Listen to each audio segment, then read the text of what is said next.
जय हिंद दोस्तों। Awadh study centre Mahbubganj में आप सभी लोगों का बहुत बहुत मैं स्वागत करता हूं। मित्रों, पिछले वीडियो में हम लोगों ने प्राचीन इतिहास भाग 7 में महान अशोक के बारे में कुछ तथ्य, कुछ उनके नामकरण जैसे कलिंग विजय, इन सब चीज़ों का हम लोगों ने अध्ययन किया था।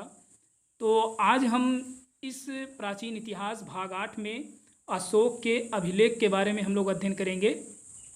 इससे पहले हम लोग ये जानेंगे कि अभिलेख होता क्या है। मित्रों, अशोक के जो अभिलेख हैं ये 3 भागों में बटा था। एक शिलालेख, एक स्तंभ लेख और एक गुहा लेख। शिलालेख का मतलब होता है, शिला का मतलब पत्थर और लेख का मतलब होता है लिखा, उस पर लिखा जाने वाला, यानी कि पत्थरों पर जो चीज़ लिखा जाता था उसी को कहते हैं शिलालेख। स्तंभ लेख अर्थात स्तंभ का मतलब होता है पीलर या खंभा या स्तंभ, कोई बड़ा सा पीलर की तरह होता है, यानी खंभों की तरह, उस पर जो चीज़ें लिखवाई जाती थी उसको स्तंभ लेख के नाम से जानते थे। अगला है गुहा लेख। ये गुहा लेख जो होता है ये गुफाओं के अंदर दीवारों पर जो है लिखाई जाती थी, उसी को कहते हैं जो है गुहा लेख। मित्रों, ये अशोक स्वयं अपने जो अध्यादेश जारी करता था प्रजा के प्रति शासन के अंतर्गत, वो चीज़ें किसी साहित्यिक स्रोत में ना आकर के ये पत्थरों, स्तंभों और गुफाओं के अंदर ये लिखवाता था और अपने प्रांत की सीमा पर जगह जगह पर ये लगवाता था। उसी को अभिलेख के नाम से जानते हैं। आइए इसे साधारण भाषा में समझते हैं कि अभिलेख होता क्या है। इस प्रकार हम कह सकते हैं कि अभिलेख उसे कहते हैं जो पत्थरों, पीलरों या स्तंभों, ताम्रपत्रों आदि पर जो लेख प्राप्त होता है उसे अभिलेख कहते हैं। तो आई होप आप लोग समझ गए होंगे कि अभिलेख होता क्या है। तो इस प्रकार अशोक पूरे भारत के इतिहास में ऐसा पहला राजा था जिसने अपनी प्रजा का सीधा संवाद अभिलेखों के माध्यम से करता था। जी हाँ दोस्तों, इतिहास के पूरे भारत के इतिहास में अशोक ही पहला ऐसा शासक था जिन्होंने अभिलेखों के माध्यम से अपनी प्रजा का जो संवाद किया करता था वो शिलालेखों और स्तंभों और गुहा लेखों से ही करता था। अगला पॉइंट है दोस्तों, अशोक का इतिहास मुख्यतः उसके अभिलेखों से ही ज्ञात होता है। कहने का मतलब है कि अशोक का जो मुख्यतः इतिहास रहा है उसके अभिलेखों से ही पता चलता है कि उसका इतिहास कैसा रहा। अगला पॉइंट है, अभी तक उसके 40 से अधिक अभिलेख प्राप्त हो चुके हैं। प्रसिद्ध इतिहासकार D.R. भंडारकर यानी डॉक्टर आर भंडारकर ने केवल अभिलेखों के आधार पर ही अशोक का इतिहास लिखने का प्रयास किया है। यहाँ से मित्रों ये प्रश्न भी बनता है कि किसने कहा था कि अभिलेखों के आधार पर ही अशोक का इतिहास लिखे जाने योग्य है। तो ये कहा था D.R. भंडारकर। इसको जरूर ध्यान दीजिएगा। अगला है, सर्वप्रथम 1837 ईस्वी में जेम्स प्रिंसेप ने अशोक के अभिलेख को पढ़ने में सफलता पाई थी। जी हाँ दोस्तों, ये भी क्वेश्चन जो है काफ़ी बार एग्जाम में पूछा भी गया है कि किसने सर्वप्रथम जो है अशोक के अभिलेख को पढ़ने में सफलता पाई थी। तो ये थे जेम्स प्रिंसेप ने, और इन्होंने सफलता जो पाई थी सर्वप्रथम 1837 ईस्वी में। और ये जो पढ़ने की सफलता जो इन्होंने पाई थी उसका नाम था दिल्ली टोपरा अभिलेख। यह एक स्तंभ लेख था दोस्तों, और ये जो है ब्राह्मी लिपि में लिखा गया था। पहले यह अभिलेख हरियाणा के अंबाला जिले की टोपरा नामक गांव में था, जिसे बाद में फिरोज शाह तुगलक ने इसे दिल्ली ले गया और जिसका नाम दिल्ली टोपरा नाम पड़ गया।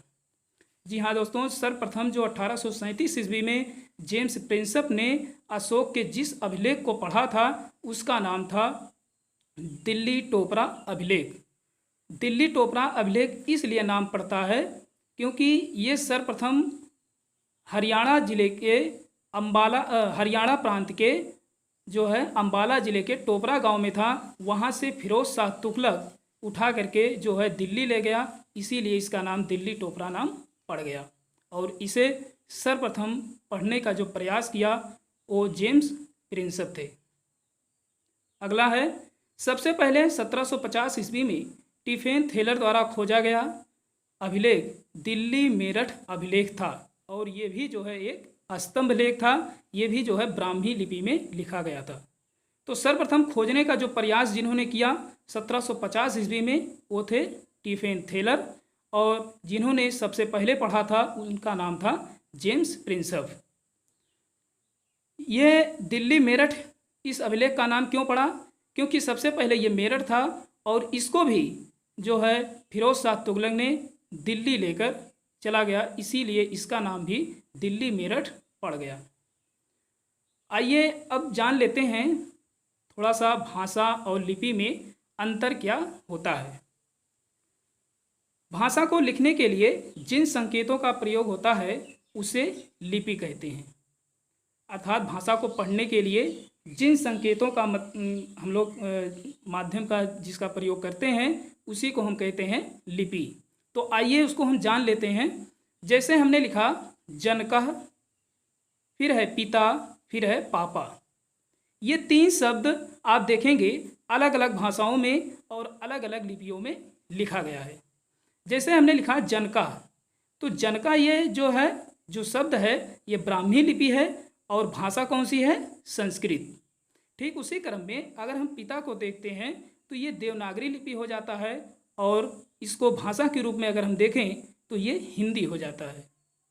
ठीक इसी क्रम में अगर हम पापा, पापा का मतलब भी पिता होता है, तो इसको अगर हम देखते हैं तो ये रोमन लिपि हो जाता है, और अगर हम भाषा की बात करें तो ये अंग्रेजी हो जाता है।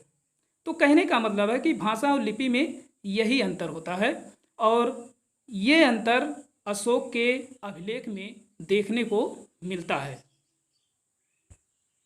मित्रों हम बता दें कि अशोक के अभिलेख में जो है ब्राह्मी, खरोष्ठी, अरामाई और यूनानी जैसे लिपियों का प्रयोग हुआ है, और इनमें अगर हम भाषाओं की बात करें तो सबसे अधिक प्राकृत भाषा का प्रयोग किया गया है इसमें, या इसी को पाली भाषा के नाम से भी जानते हैं। तो आइए अब देख लेते हैं अशोक के अभिलेख को किस तरह से किन किन खंडों में तोड़ा गया है। तो ये अशोक के जो अभिलेख हैं ये इसमें सर्वप्रथम आता है शिलालेख, दूसरा है स्तंभ लेख, और तीसरा है आपका गुहा लेख। तो शिलालेख में पहला है आपका दीर्घ शिलालेख, और इनकी जो संख्या है 14 है, और इसमें जो प्राप्ति स्थल हैं ये 8 हैं। इसी 8 प्राप्ति स्थल में ये 14 जो है इनकी संख्या पाई जाती है दीर्घ शिलालेख का। अगला है दूसरा नंबर लघु शिलालेख, और इनकी संख्या 2 है, और ये 2 भाग उत्तरी प्रांत और दक्षिणी प्रांतों में ये बटा हुआ है, और प्राप्ति स्थल 13 से अधिक इसमें पाए गए हैं। तीसरा है पृथक शिलालेख, और इसमें प्राप्ति स्थल जो है ये धौली है।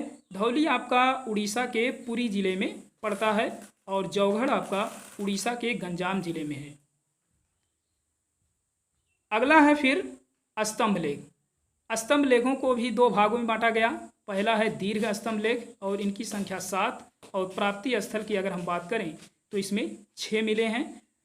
फिर है लघु स्तंभ लेख। अगला है गुहा लेख। ये दक्षिणी बिहार के गया जिले में मिला है। इसका उत्कीर्ण, इसका उत्खनन जो मिला है गुहा लेखों का, यानी गुफा के अंदर जो अशोक के द्वारा लिखवाया गया है सारी बातें, ये दक्षिणी बिहार के गया जिले से मिलता है। आइए कुछ तथ्य इसमें जान लेते हैं। अशोक के अभिलेख ब्राह्मी, खरोष्ठी, अरामाइक एवं ग्रीक लिपियों में मिलते हैं, यानी कि अशोक के जो अभिलेख मिलते हैं ये ब्राह्मी लिपि, खरोष्ठी लिपि, अरामाइक लिपि एवं ग्रीक लिपियों में मिलते हैं। फिर है अगला अशोक के सर्वाधिक जो अभिलेख मिले हैं ये प्राकृत या पाली भाषा में मिले हैं। तो आइए अब एक एक अभिलेख के बारे में हम लोग अध्ययन करते हैं। मित्रों हम बताते चलें कि इस वीडियो में हम जो है आज शिलालेख के बारे में हम लोग अध्ययन करेंगे, और इसमें 14 जो दीर्घ शिलालेख में जो 14 जो इनकी संख्या बताई गई है उनके बारे में हम लोग अध्ययन करेंगे, और अगले वीडियो में हम जो है स्तंभ लेख और गुहा लेख के बारे में अध्ययन करेंगे। इसमें है पहला शिलालेख। तो सबसे पहले ये जानेंगे कि शिलालेख क्या होता है। पहाड़ों को या शिलाखंडों को काटकर उसे समतल करके जो लेख लिखा जाता था उसे ही शिलालेख कहा जाता था। और इसमें पहला है आपका, पहला जो भाग इसमें बना है ये है आपका बृहत शिलालेख, और इनकी संख्या 14 है। और प्राप्ति स्थल की अगर हम बात करें तो इसमें 8 प्राप्त स्थल जो है मिले हैं। और इस बृहत शिलालेख में अशोक के 14 विभिन्न शासनादेश हैं, यानी कि इनके द्वारा बताया गया जो शासन के अंतर्गत जो अध्यादेश बताए गए हैं उन्हीं के बारे में वर्णन है। तो आइए एक एक करके हम लोग इसको जान लेते हैं। तो एक तरफ देखिए हमने लिखा है जो है शिलालेख, और एक तरफ है विषय क्षेत्र, यानी किस शिलालेख में किस किस क्षेत्र का वर्णन किया गया है अशोक के द्वारा। तो आइए उन्हें जान लेते हैं, क्योंकि एग्जाम की दृष्टि से ये बहुत ही महत्वपूर्ण है। आइए देखते हैं। इसमें पहला शिलालेख है पशु निषेध। इसका जो विषय क्षेत्र है पहला शिलालेख में, इसमें बताया गया कि पहले जो है पशुओं की हत्या कर दिया जाता था, पशुओं के मांस खाए जाते थे। लेकिन बाद में जब कलिंग विजय के बाद बहुत द्रवित हो जाता है अशोक, तो ये बाद में चल करके इसे बंद करवा देता है, यानी कि पशुओं पर ये पूरी तरह से ये जो है बंद करवा देता है, इन्हें निषेध कर देता है। तो ये पहला शिलालेख में ऐसा बताया गया है। दूसरा शिलालेख विदेशों में धम्म प्रचार एवं मनुष्य व पशु चिकित्सा का उल्लेख है। कहने का मतलब है कि दूसरे शिलालेख में अशोक ने स्वयं ये बताया है कि विदेशों में धम्म प्रचार किया जाए, यानी कि धर्म का प्रचार प्रसार किया जाए, एवं मनुष्यों व पशुओं की चिकित्सा के रूप में उसका उल्लेख किया जाए, ऐसा जो है अशोक के द्वारा बताया गया है। तीसरा शिलालेख साम्राज्य में जगह जगह पदाधिकारियों की नियुक्ति कर प्रत्येक 5 वर्ष पर राज्य भ्रमण करने का आग्रह किया गया है।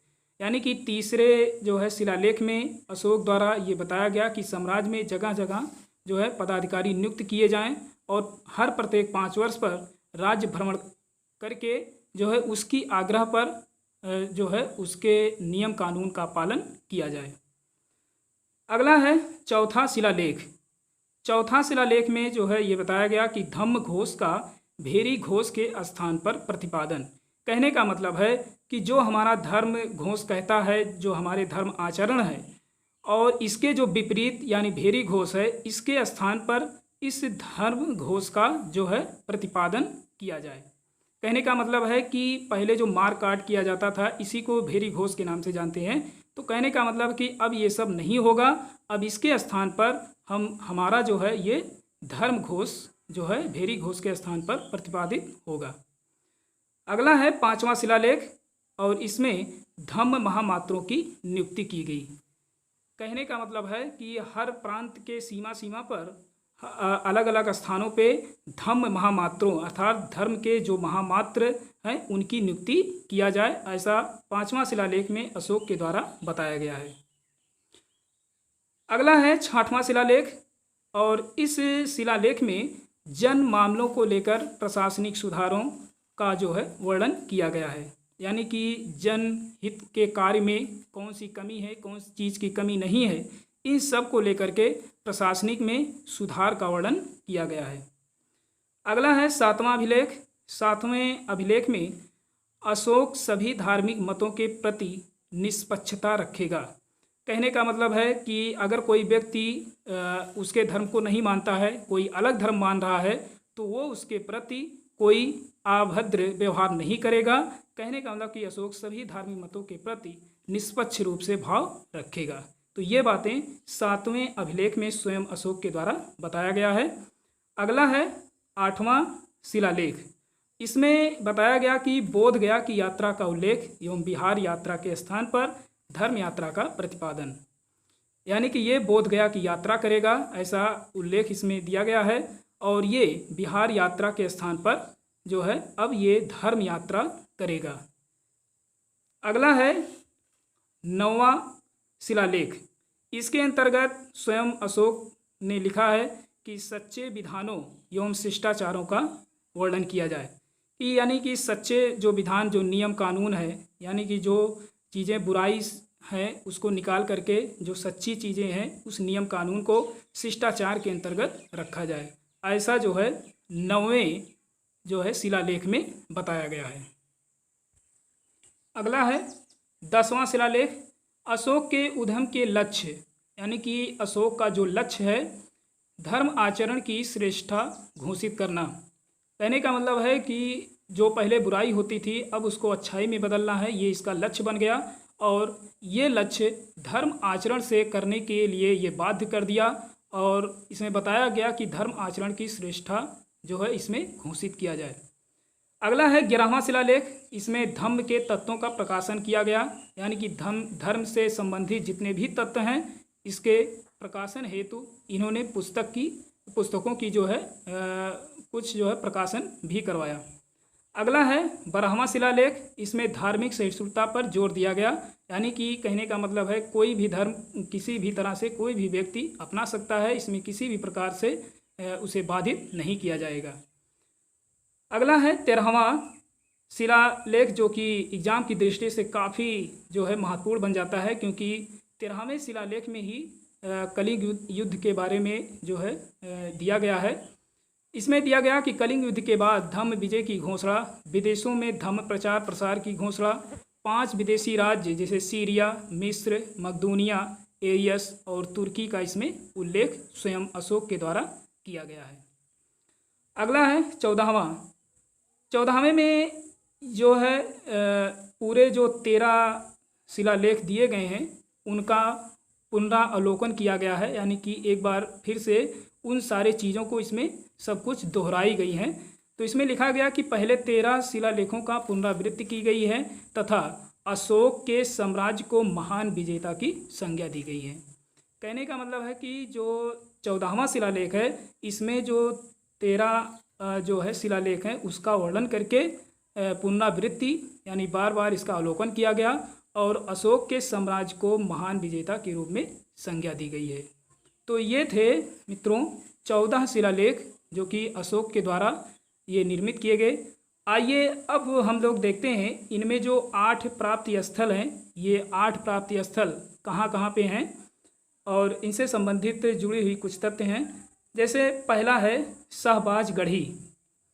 इसमें पहला पॉइंट है शहबाजगढ़ी में, ये आधुनिक पाकिस्तान के पेशावर ज़िले में स्थित है और यह खरोष्ठी लिपि में है।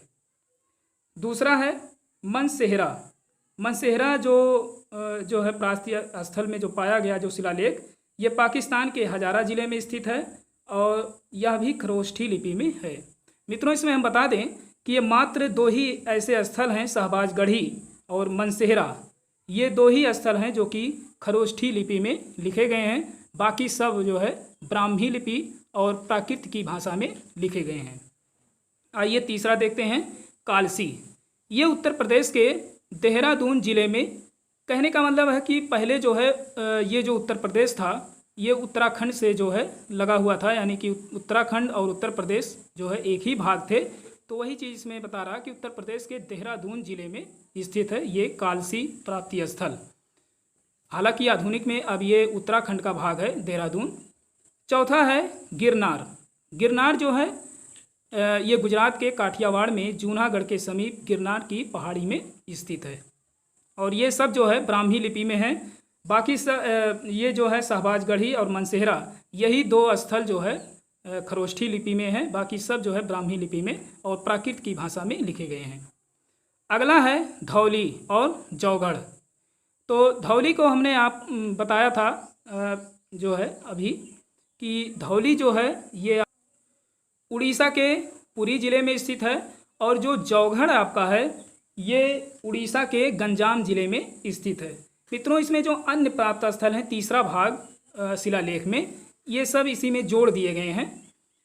और 7वां नंबर है एरागुंडी।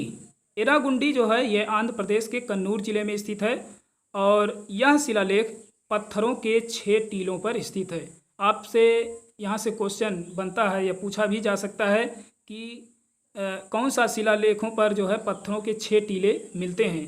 तो एरागुंडी जो है ये प्राप्त स्थल है और इस पर शिलालेख में पत्थरों के 6 टीले मिलते हैं और कहाँ पे है, ये आंध्र प्रदेश के कन्नूर ज़िले में स्थित है।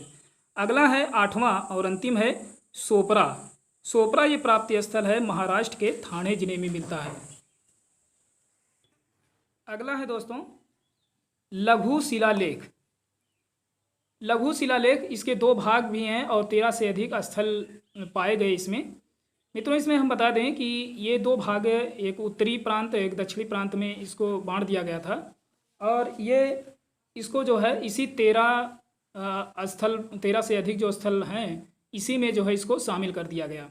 तो इसमें जो 13 से अधिक जो स्थल हैं प्राप्त स्थल जो इसमें अभिलेख जो मिले हैं, इसमें जो मुख्य हैं मैं उन्हीं को बता रहा हूं मित्रों, सारे स्थल को नहीं मैं बता रहा हूं। और इसका जो है जो मैं वर्णन इसको किया हूं, इसको अशोक जब मैं पढ़ा रहा था उसमें पहले ही वीडियो में मैं इसको बता दिया हूं, आप प्लेलिस्ट में जा करके देख सकते हैं।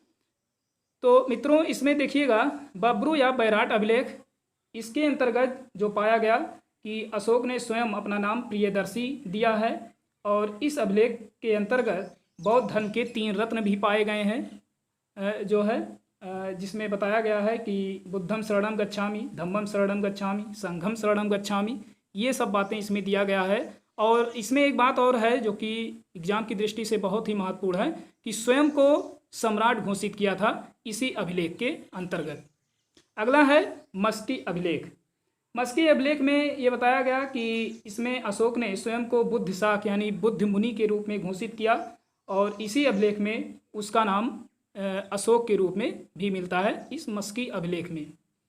अगला है नैतुर योम उडे गोलम।